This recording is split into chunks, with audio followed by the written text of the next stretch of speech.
Dice are rolling, darkness falls. Inside the GM Studios halls. Tabletop games where nightmares creep. In a realm where sanity is lost and weak. Welcome to the abyss where dreams shatter. Inside the GM studio, nothing else matters. Blood and chaos, the dark arts unfold. In the realm of role-playing, where legends are told. Yes, indeed. Welcome to the realm of role-playing, where legends are told. We are here inside the GM studio, a podcast all about the tabletop RPG, but this side quest episode, as all of the side quest episodes, is focused on answering and fielding questions from the internet. I am your host, David. I'm Matt. I'll do the clicky-clack thing, get some sort of cray shit. Look at it, 18. Okay. Get some cray shit. All right. This one, let me pull it up here. This one comes from Ted_Cashew on r Ask Game Masters with the title, How Important is Theme for You When Preparing for a Session? I was recently watching a bunch of Tim Kaine videos on YouTube. He was the game director for the original Fallout game, and he mentioned this idea that game designers need to learn how to distinguish between this is a great idea and this is a great idea, but it just doesn't fit in the game world we're making. This got me thinking about themes.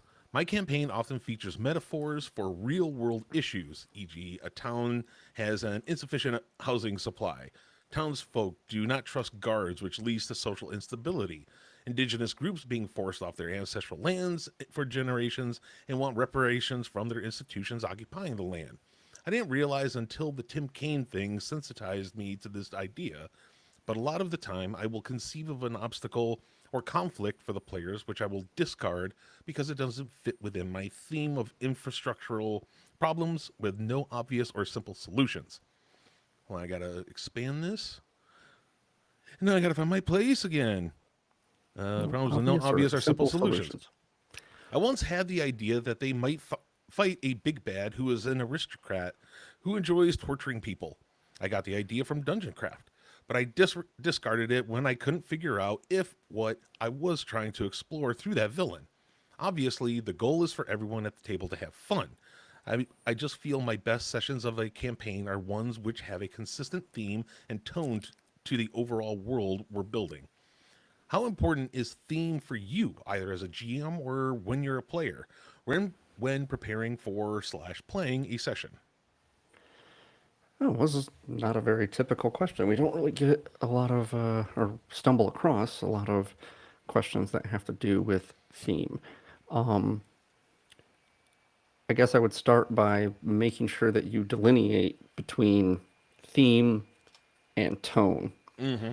Theme and tone are not the same thing. A tone is kind of a broad descriptor of the emotional tenor of a campaign, right? It can be gritty and dark, it can be heroic, it can be romantic. That's the tone. And the tone should probably be consistent across each adventure in the campaign. Otherwise, you're kind of yo-yoing back and forth. Curse of Strahd is a good example of the delineation between tone and theme. The tone is consistent among the world of Barovia, but depending on where you are, the theme could be different. So, like for instance, when you're at the windmill dealing with the hags and everything, it has more of a Grimm's fairy tales kind of theme. It feels very much like a dark and macabre fairy tale. Yet when you're dealing with the werewolves, it feels more like you're in a werewolf movie. Or when you're dealing with different aspects there, but they're all in the horror genre, but they're thematically different, right? Genre is a pretty broad category in the same way that you might be running a fantasy genre, but heroic fantasy, sword and sorcery, Renaissance, steampunk fantasy are all very different. So try to keep the tone consistent among adventures. That's not to say that some adventures can't be slightly different in tone, but you don't want like a kind of one adventure to be kind of a super loose and goofy kind of um, almost comedic, while the next adventure is like some super harsh and gritty thing. It'll just feel disjointed. So that's kind of a note on tone. Now, motifs build your theme, right? And theme is basically what you're trying to say with the content of your adventure. So, corruption could be a theme. And that's probably going to vary from adventure to adventure what the theme is. But it sounds like he likes to take kind of encapsulations of real world problems Hmm. and put them in his games. And in my estimation, that can cut both ways. One, it's a good way to kind of explore, well, how would this problem be different in a fantasy medieval setting? And in what ways can that make that unique? It also is likely to be something that resonates with your players, because if we care about it in the real world, then they'll likely care about it in the game. However, the I guess catch 22 of that is a lot of players play role-playing games precisely for escapism. Hmm. They don't want to deal with the complications of real life in a game. And so that can turn some players off, especially if some things are just a little too on the nose. You run the Hmm. risk of proselytizing, like you're trying to be preachy or whatever. And I've gone on this jag before about like inserting inserting modern sensibilities into things where they don't belong, Yeah. right? When I watch a movie and the characters, like, it's supposed to be the 1800s or something, and all the characters seemingly have 21st century sensibilities about slavery and about women's rights and about, Yeah. it's like, that seems really weird to me because it just kind of breaks my immersion. But I know that there are probably some players that really, really like it. I see some of this stuff popping up in published adventures, even that, and because D&D is a fantasy world, it doesn't really stretch your imagination to be like, well, it's a made up world. I can have there be gender equality, even though it's a medieval world. And frankly, that probably plays to most players' Hmm. sensibilities. They don't want to play in a real simulacrum of medieval Europe because, well, it was kind of a horrible place to Yeah. be, right? So, Hmm. but I find theme pretty important from adventure to adventure and overall for a campaign. Hmm. So what I would say is you're probably best off, unless you're doing a more episodic structure, to establish what the theme of your campaign is first. Then try to break out for each adventure different aspects of that theme, right? So that could be more like what you would call a thesis, or like like you used to write essays or whatever, like it's a thesis statement, right? The overarching theme of the campaign is corruption, but corruption infiltrates all aspects of a world, right? And so you go, okay, that's the theme, and then, or what are some different aspects of corruption that I'm going to explore with a more codified statement? This adventure is about when corrupt nobles have bad intentions, the effects that it can have on the general population. There's an adventure. There's your theme for the adventure, and it's on brand for the theme. There's your thesis for the adventure, and it's on brand for the theme for the campaign. And maybe the next one deals with how corrupt clergy can distort people's sense of their relationship with the gods, and how that has negative consequences that can lead to cults or something like that, right? Like, that's a completely different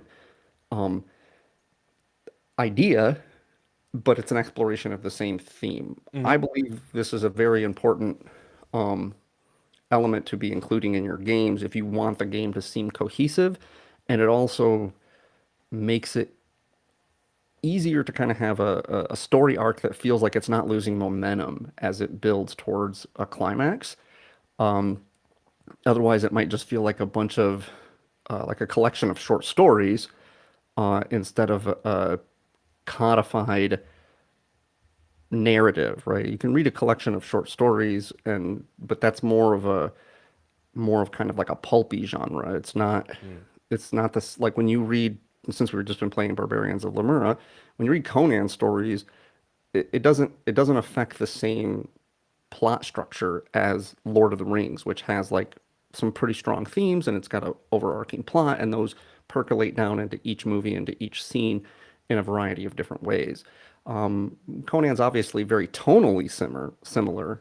All of the stories are very tonal uh, in their approach, but I don't know that there's like really one theme to the overall Conan narrative that pops out to me. It's part of the appeal of it. It's morally ambiguous. It really makes the reader feel as though the characters and their capabilities, specifically Conan, are it's an exploration of heroic qualities in an episodic way. So, I don't know, anything that you would have to add to that, Matt? Uh, to what you're talking about, not really. Will say that how important is theme to me when I'm prepping for a session? Not very. Um, I start games off kind of freeform and willy nilly. I have an idea in mind of where it's going with my bullet points. And then after a few sessions, the players themselves kind of make the theme for me, or they'll do something that makes me think of, this is a great kind of like trigger for me to bring in this sort of theme of a story. It's happened a few times in my last couple games.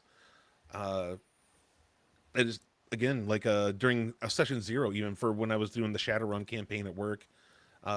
In session zero, when one of my players said that she took the flaws of amnesia and fuck, what was the other one? I can't remember the other one, but she was like, I can't remember what the other one was, but it worked really Pun, well. pun intended. Yeah. Uh, but it worked out real well that we had like a golden child sort of situation. She didn't know where she came from, but she was this test subject that became kind of like the center of the whole story, uh, which then really set the theme for the rest of the campaign. Uh, I don't remember the last time I actually sat down and thought about this is the theme I want for this campaign. It's been a very long time since I've done that. Yeah, I mean, I would say as far as if you're thinking about theme like in a prep for any given session, Mm. then what you should be doing, or or I guess if you already have a theme in mind for the adventure or for the campaign, prep for the session should be what are the concrete like minor things that I can do to illustrate this particular theme throughout this session. Maybe it's having characters use certain types of dialogue. Maybe it's an atmospheric thing, right? Like Mm. if you, let's just say the, in like Shadowrun or something, you know, you're mentioned that game. And that game often has some pretty strong cyberpunk themes. And one of those themes might be something like a surveillance state, right? That the Mm. idea that there's some looming surveillance big brother. So when you're prepping for the session, go like, okay, where are some ways I can inject, you know, to give the players like that on brand theme where, you know, maybe they notice like blinking lights on some the security cameras. Maybe they frequently see some sort of authorities like harassing people in the city. Maybe they just have strangers in shady trench coats like watching them, and you draw attention to these micro things, and it builds that theme because it needs to be at a granular level that percolates down from the very umbrella idea that you have. But there is basically two schools of thought about theme. There's some writers, and if you're, you know, GMing, it's the way you need to be thinking about it is that you're writing an adventure. Um, they don't believe that you should deliberately have a theme and that it should kind of be like you were saying, come out more organically.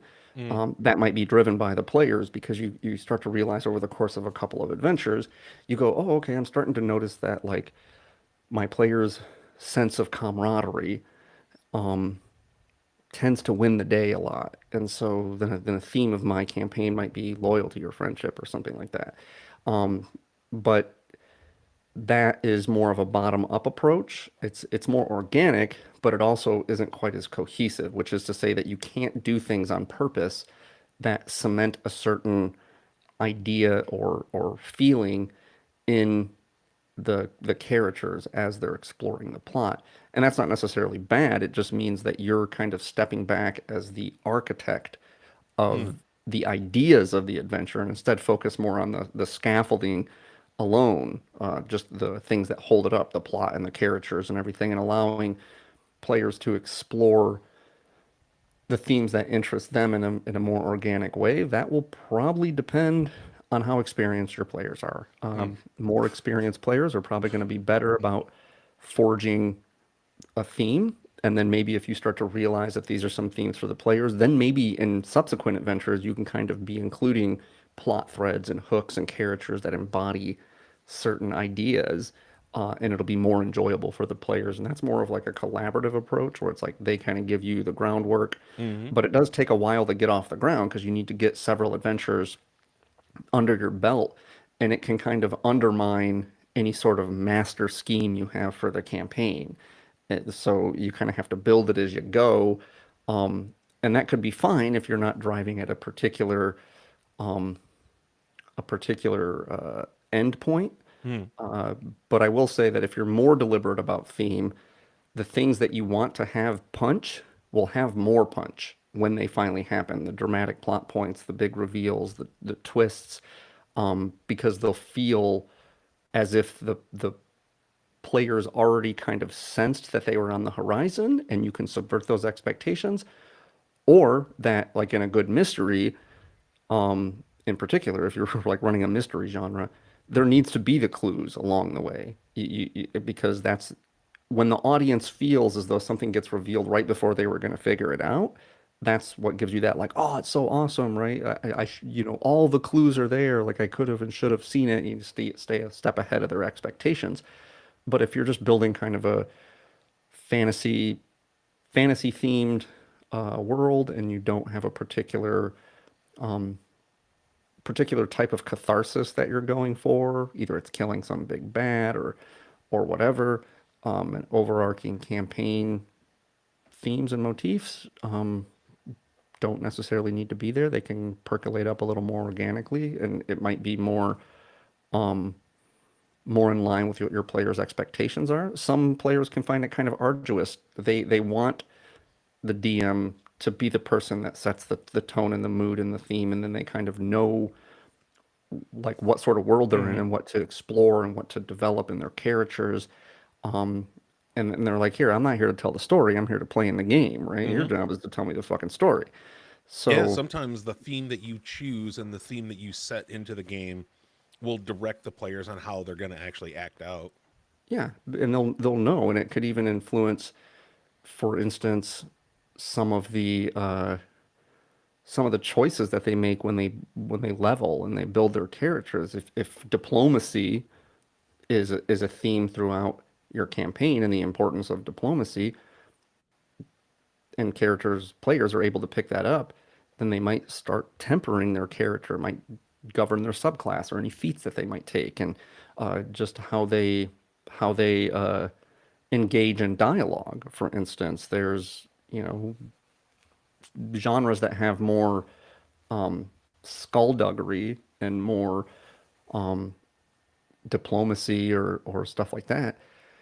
The characters tend to realize that and solve their problems accordingly. And there's nothing more annoying than a player that, or nothing more annoying than you setting out some quest that's supposed to be all, cloak and dagger, sneaking around, and the characters just kick the door down and start chopping Yeah. people's heads off. You're like, I mean, if that's what's fun for them, that's great. But they've probably have done that because you did not communicate the theme adequately. But if you're just saying, hey, what I want to have is an exploration of the ramifications of slavery, and so the goal ahead of the PCs is to free these slaves, and they have a variety of levers that they could pull to do that.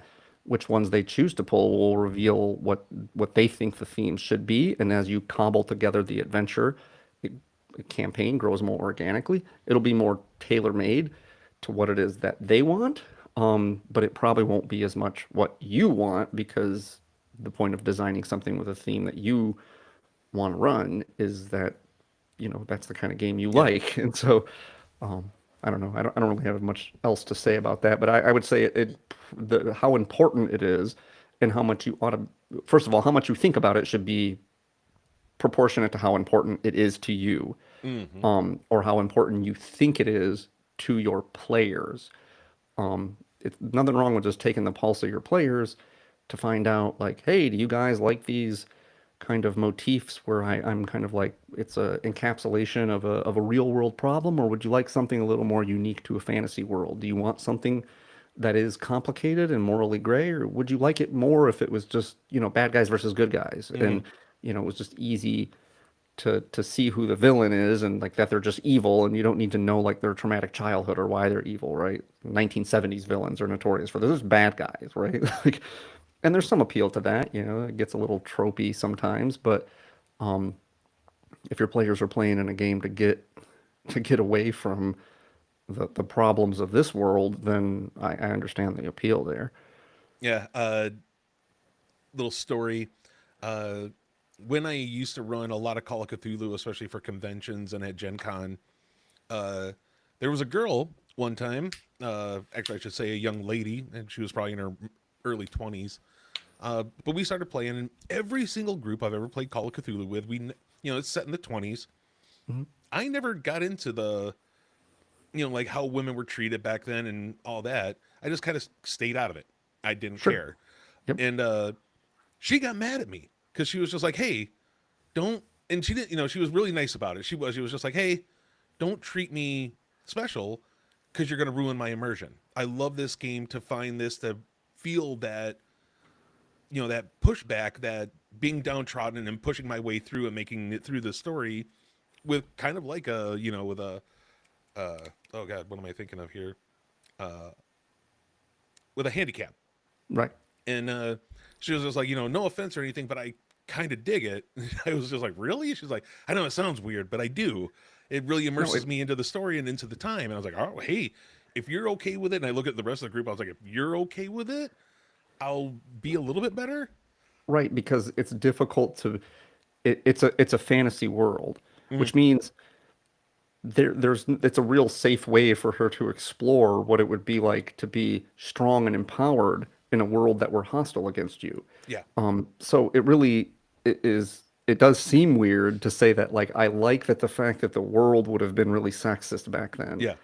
but if she has in mind that she's going to be the kind of plucky, progressive, kind of, modern day Yeah. No feminist, nonsense. I smoke cigarettes out in the streets. right, that's predicated on having some sort of pushback. It would be the same as, like, if it were a fantasy game and I designed some super ass kicking fucking barbarian, and I'm like, oh, he's super tough and everything, and you just kept throwing really weak enemies at me, I would be like, dude, the whole point of me wanting to be this big, like, fucking guy, it's like as big as a door with like this massive sword, is that, like, I want something to like sharpen that steel against, and I Hmm. want to be able to like take down formidable opponents, because it's a fantasy, and it's like there's no real world consequences for me doing that.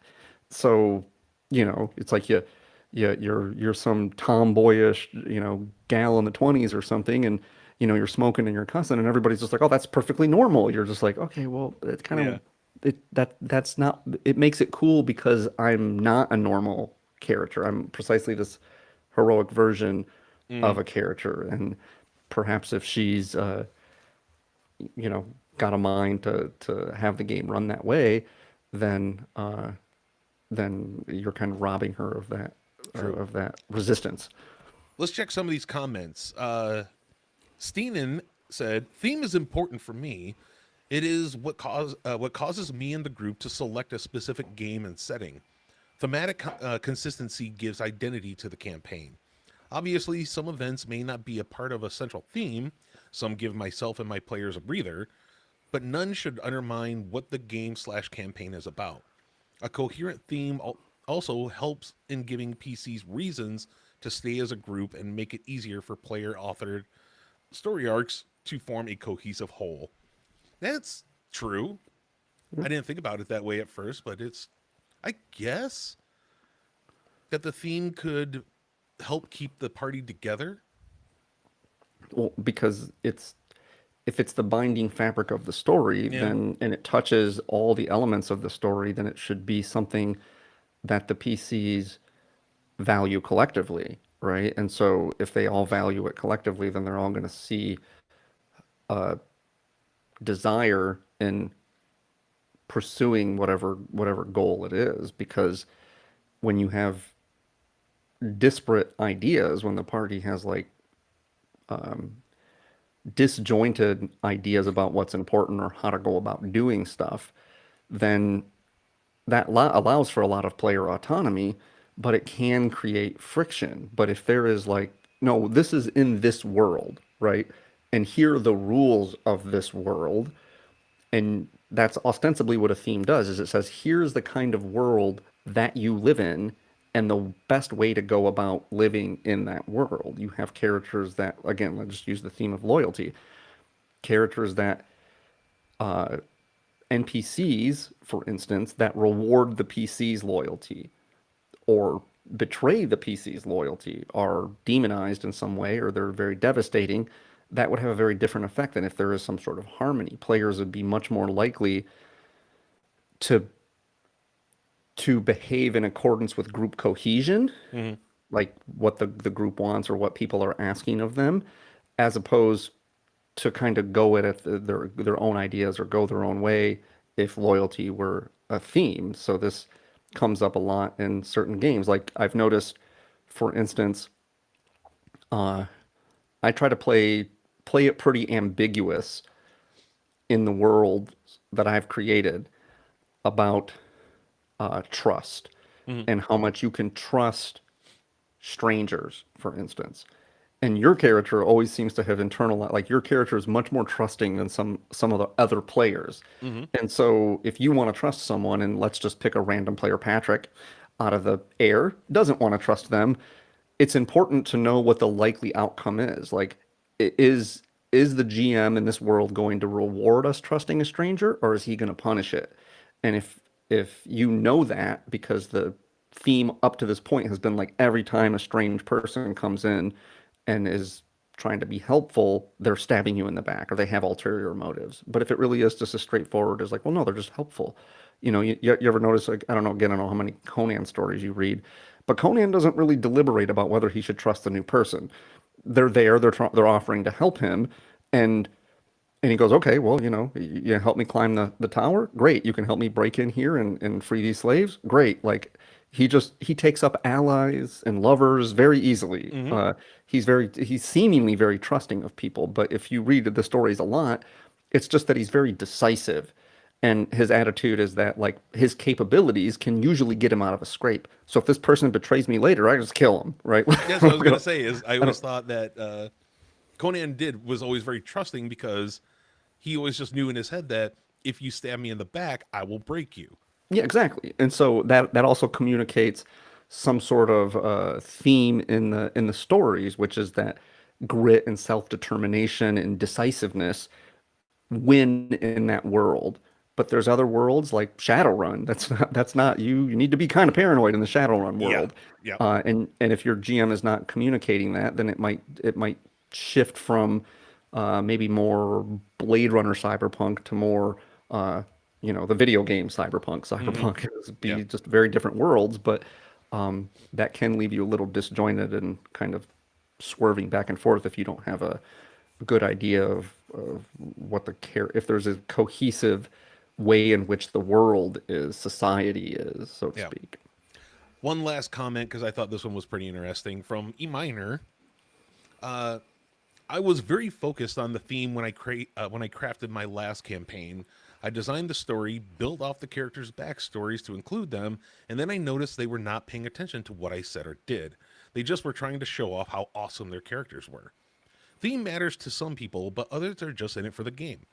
I stopped working too much on the deeper concepts and shoot for fun encounters. I might try to tie the villain into an overall plot, but if I get sidetracked by an interesting story idea, I'd rather run an enjoyable encounter.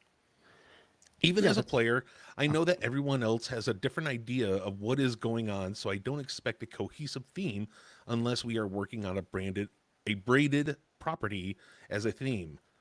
Braided? Maybe it is supposed to be branded. Braided or branded property as a theme.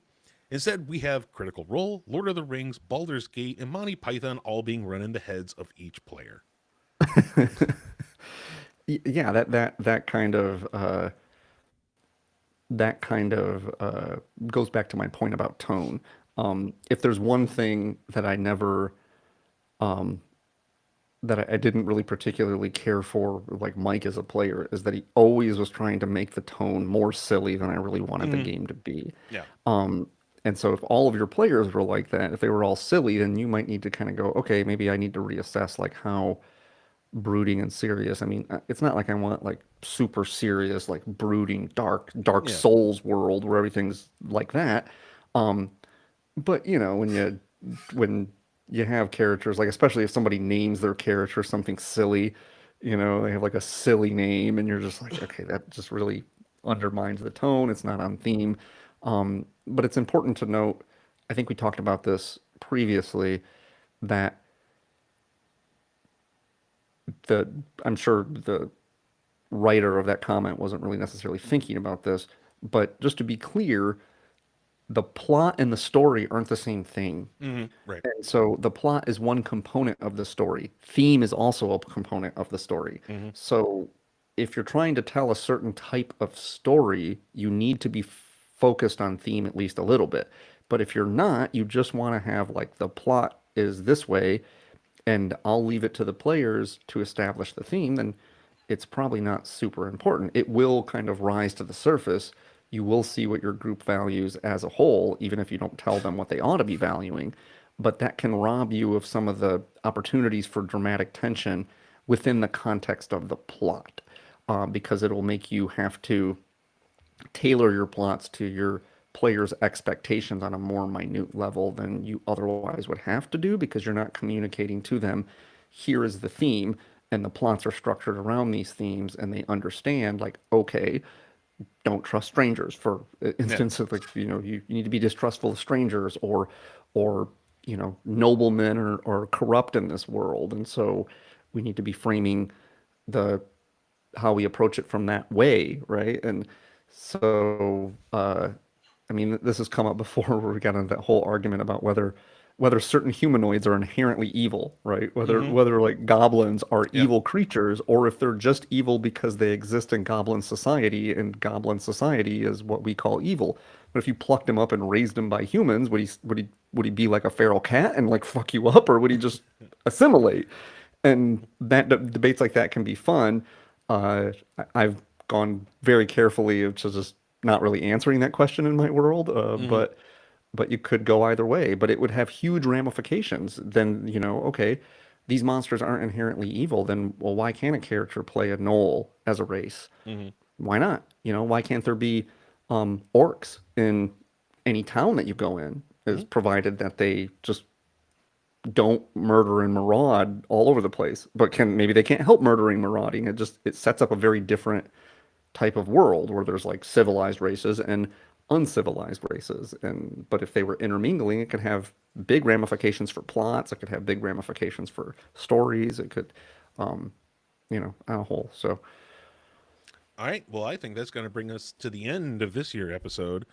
Uh, you got anything else to add on there, David? I got nothing. All right, good. I think we'll just keep that to a good night. And good luck.